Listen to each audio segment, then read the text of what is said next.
Hi everyone! Ako nga pala si Ron Angeles, 27 years old, ang maginoong sutil. I've been single for almost 2 years, I think. Gusto ko lang maramdaman yung normal na kilig kasi namimiss ko na siya, so baka nandito na yun sa Hong Kong. Baka dito ko matagpuan. Nung nakapasok nga ako dun sa room, sabi ko, wow, ang ganda ng setup ah. Yung mga type ko kasi talaga, gusto ko yung mga thick girls. Hi everybody, I'm Danny B. I'm 25 years old and I am a firm believer that you should flirt with intentions and landi responsibly.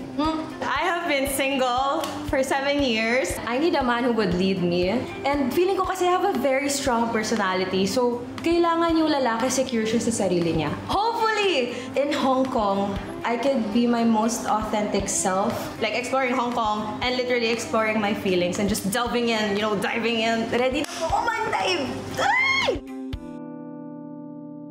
The moment I step foot in the social house, syempre kinabahan ako.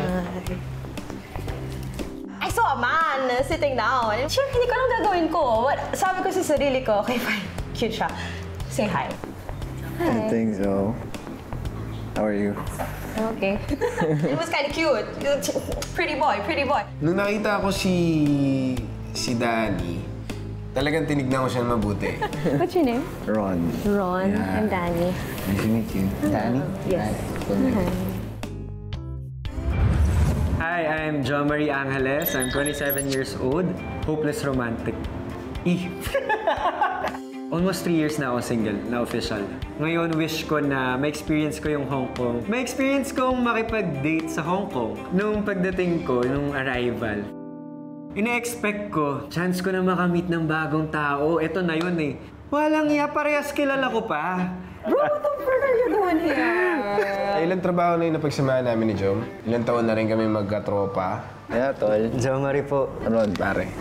Kaya sobrang saya ako nung nakita ko yung kaibigan ko nandito sa amin. Oo, ayos ah.